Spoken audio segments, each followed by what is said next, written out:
Hello and welcome everyone to the Solo Multimedia Podcast where I give you my unfiltered takes straight off the cuff.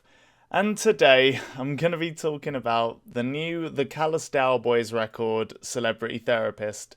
So, I have thoughts about this record. I have quite a lot to say. So, if you're sitting there, you're not ready for like a longer video or a more kind of in-depth look at something, then maybe pause, go grab a little snack, I don't know, maybe get a drink, something like that.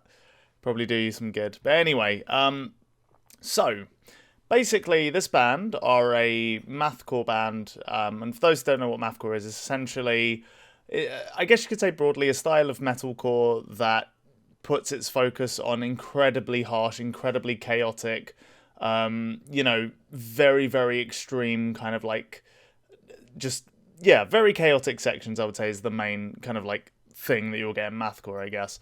It's very heavy, lots of like screamed vocals, distorted guitars, loads of like really angular odd riffs, odd time signatures.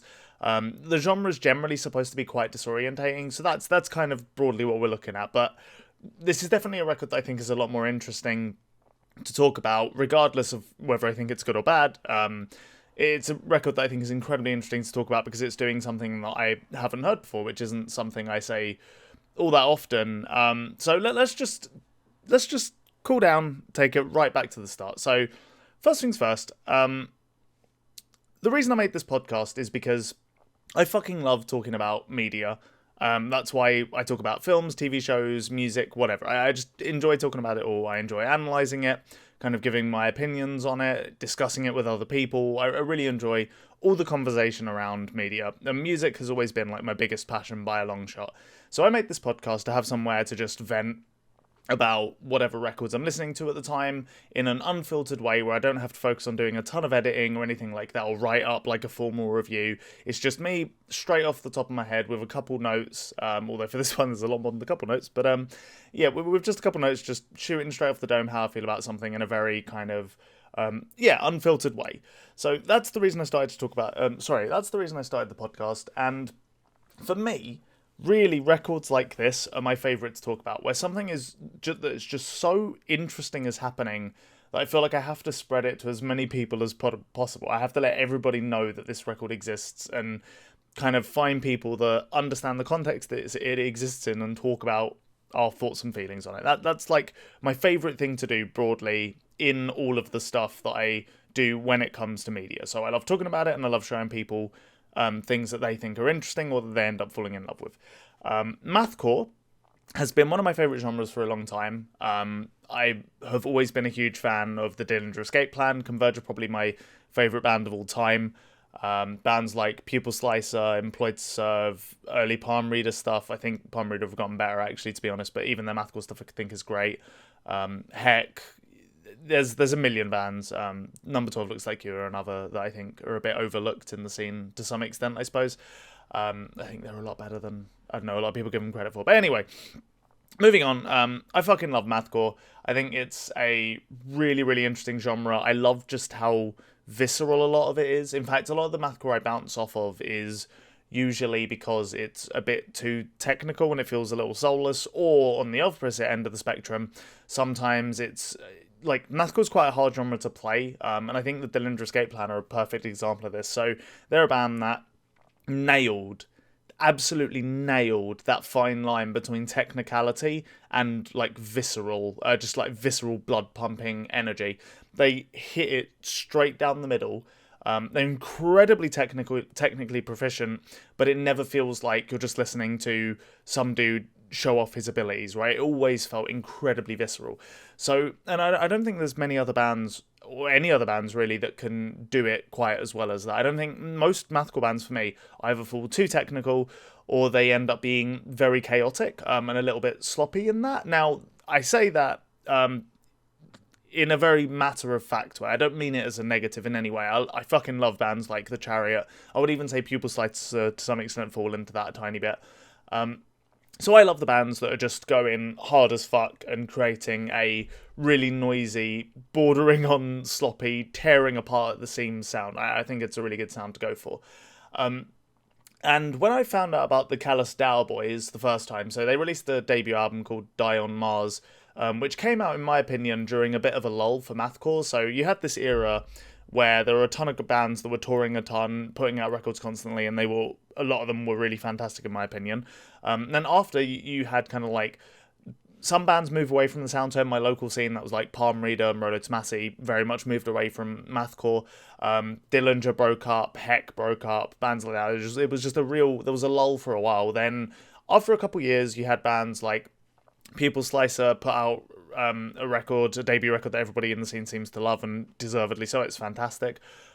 This year you've had Black Matter Device drop a record that I think is actually great. So I think we're back on a bit of an uptrend. And with this record, I think that really cements that. But when I first heard their debut record, I was not impressed. I thought that it was clear they had a lot of ability, and they had a lot of influences from a variety of different places. And they were trying to do something that, in hindsight, is actually kind of interesting and very much a prototype for the album they've just released. But at the time, I was just like, this is kind of just a bit too wacky for me.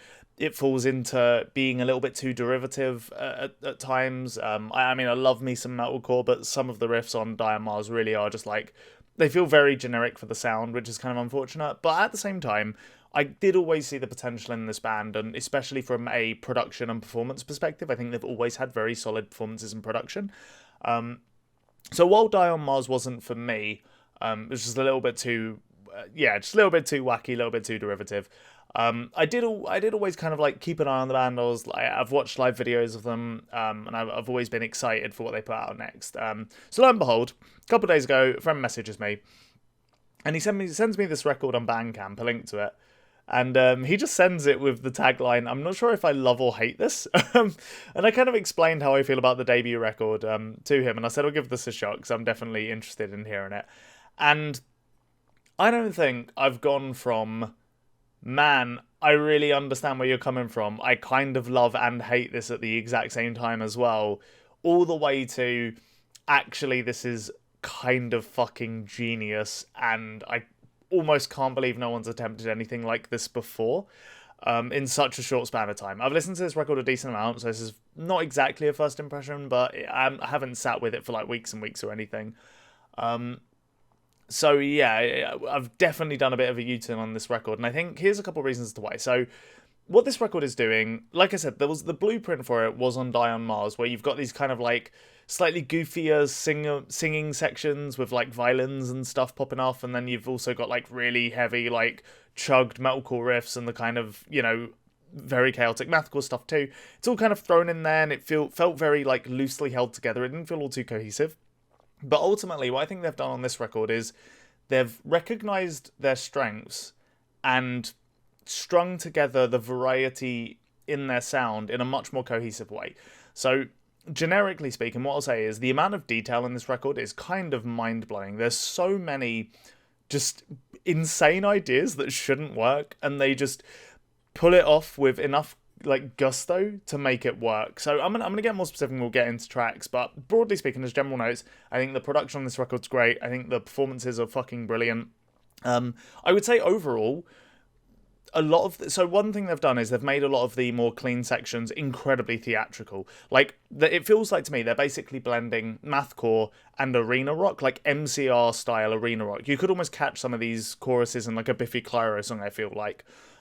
It's got a little bit of more of a, I would say, like Gent edge, at least when Gent is doing those more melodic sections, because it's still a little bit more heavy than someone like Biffy might do. For the most part, not always. There's definitely some moments that could just be in a Biffy song. It's kind of insane, but we'll get to that when we get more specific. But regardless, those clean sections blend so goddamn well into the heavy mathcore sections, and they are not separated. Well, they're like separated in the sense that you get a clean section and you get a mathcore section, but the way they bleed together, the way they almost like crash into each other, makes no sense, but it works just stunningly well. It's almost very difficult to describe without listening to it. I always talk about kind of forward momentum on this podcast, especially when I'm talking about mathcore, because I think it's very important to the genre. So like when you've got a riff that kind of like, you've got a riff that's like chugging along and it sounds really cool, then the drums kind of go halftime, then maybe goes into a fill that leads into the next riff that's like a remix of that riff. I think all of that stuff does a great job of stringing sections together or keeping a single idea fresh and interesting throughout its entire runtime. And when you can write songs where sections blend perfectly into other sections, I usually refer to that as having a lot of forward momentum. It feels like the track's constantly like, it's just constantly going, it's just running forward 100 miles per hour. And it has like a great flow to it that hits in a very visceral way. That's usually what I'm referring to.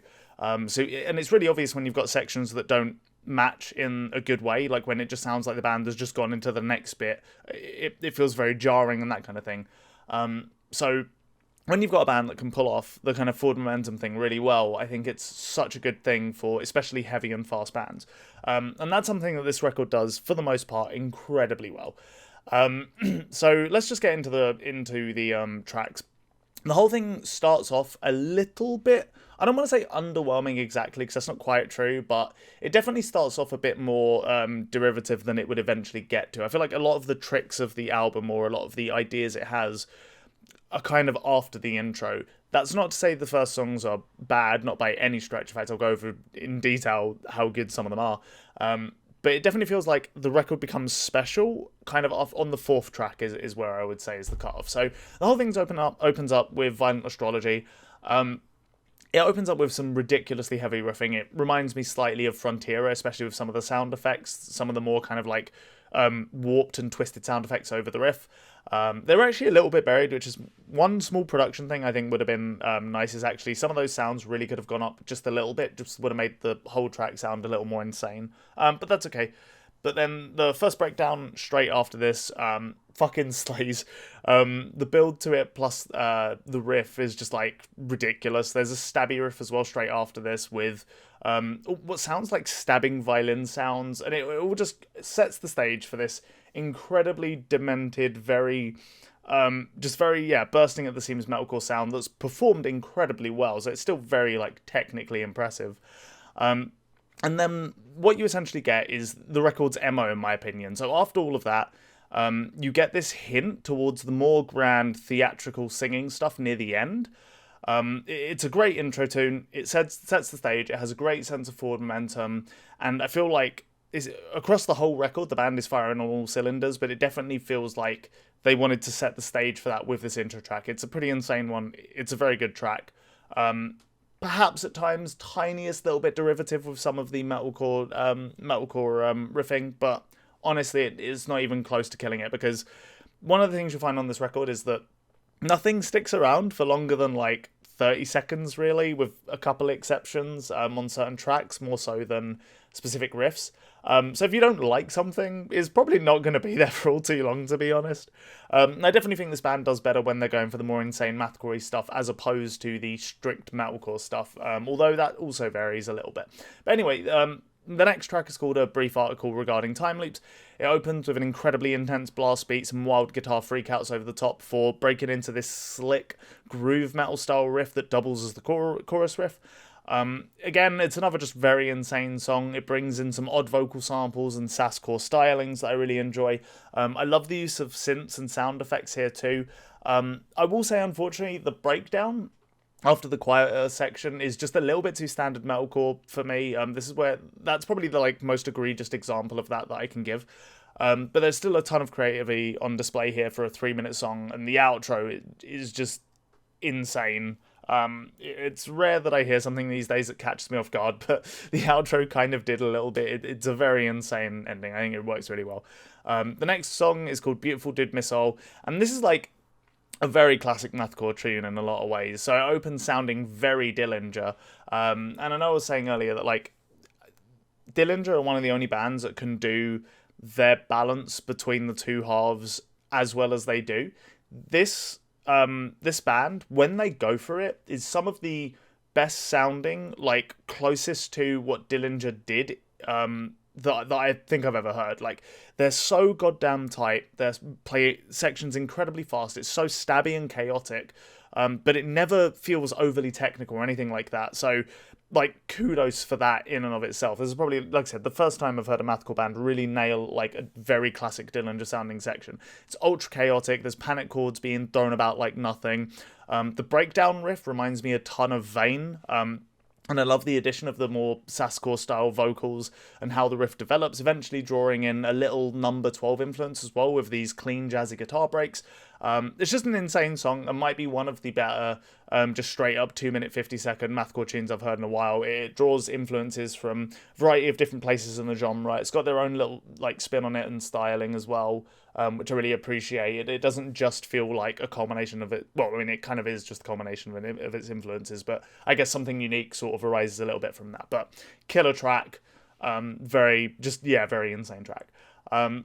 But then we get to the title track, and I don't mean Celebrity Therapist, I mean the track is literally called Title Track. And for me, this is where the record really comes alive as an artistic statement. Before this point, everything has been an improvement on the debut, but is still fundamentally just very good chaotic mathcore.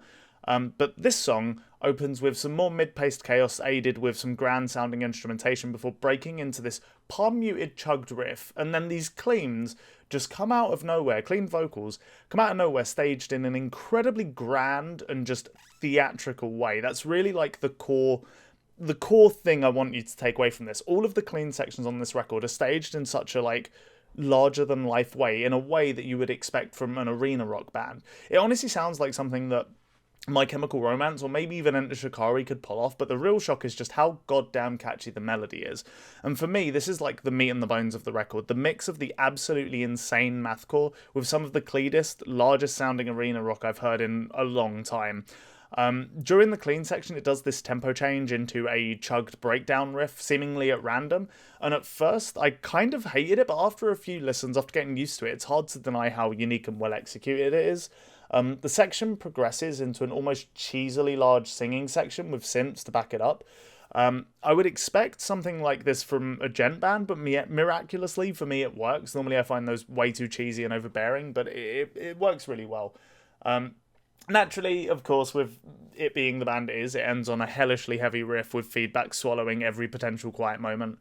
For me, this is the centerpiece of the album, and it really earns that 7 minute or near 7 minute runtime anyway. And like I said, that's where the record started to catch my attention on first listen, and this is also where, for me, I now like really love the record from. The next tune is called Field Sobriety Practice. It opens up with an almost Baroque pop section, with some string instruments reinforcing the melody and the clean guitars that wouldn't sound out of place on a Neutral Milk Hotel record, which is a really odd thing to say for this album, but that's kind of the vibe I get, albeit a little less fuzz folky, I guess. This then crashes into a mathcore section that mirrors the melody, but in a very harsh way. Once again, the band pulls the same trick and changes gears into a significantly more melodic clean section. The breakdown that follows makes even less sense and works even better in my opinion somehow. It's very heavy on the panic chords, and it's got some like almost car bomb style sound effects.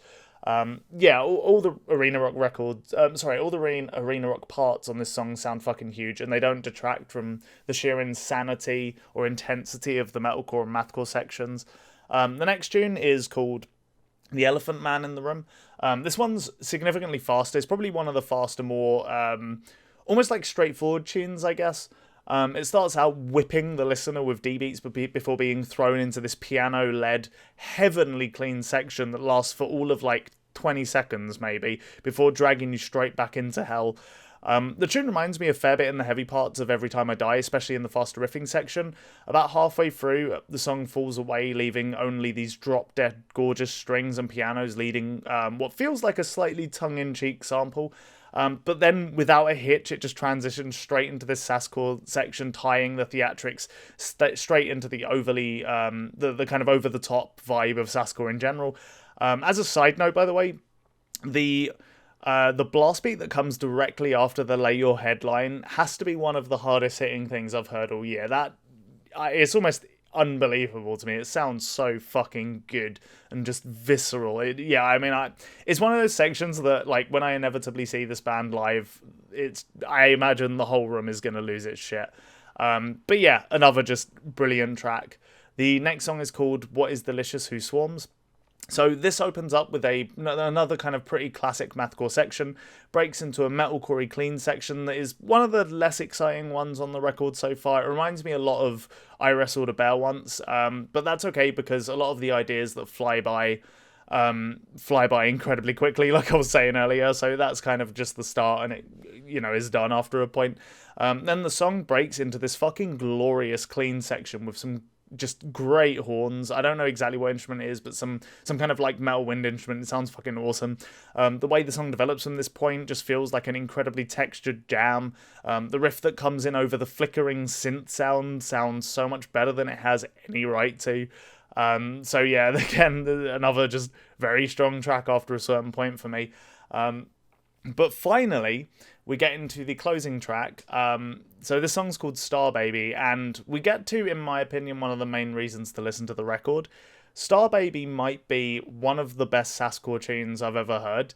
It opens with this just horrible, gritty as fuck bass line and develops straight into this dance from hell with so many wild sounds crashing into a properly dancey groove.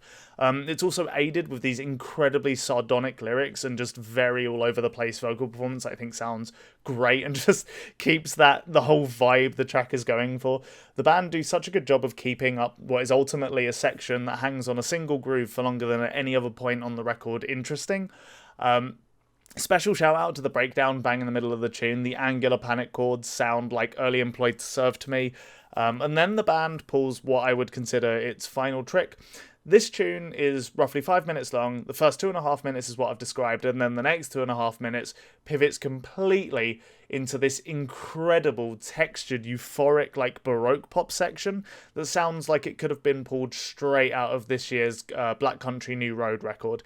It's fucking huge, impeccably performed, and simultaneously makes no sense and fits so well that I wonder how no other band has tried to pull off a record like this before. It's such a glorious, just euphoric, melodic, insane, like genius close to the record that is almost kind of difficult to put into words. I really don't know what to say. This record is just insane. If everything I've described sounds interesting to you so far, there's no reason for you not to check it out. It's going to be, in my opinion, one of the most talked about records in heavy music, or certainly in mathcore, for a while to come. It's only been out for like 6 days or something like that. It's already garnered a decent amount of buzz, but I really feel like this could be the record that puts Callous Daoboys on the map. It really feels like one hell of an artistic statement. And I mean, the most insane part is that I still think there's up to go from here. This is such a fucking cool sound and such a brilliant idea. But at the same time, I still do have my criticisms. I think some of the clean sections do sound maybe a touch too close to other more derivative sounds than I would like. There's a couple of the metalcore sections are just kind of like, they almost sound like Devil Wears Prada style, like chugged breakdowns, which is a bit of a shame. But again, these moments are few and far between, and when they come out, they're only out for like seconds at a time. So yeah, this is a brilliant record. My journey with this record has been wild. I'm really glad I came around to it in the end and kind of understand the appeal of the band now. I tried Die on Mars again after listening to this a decent amount, and I still hold to what I said. I feel like it's just a little bit too derivative. Many of the sections don't blend into each other as well as they do on this record, and I just didn't quite enjoy it as much.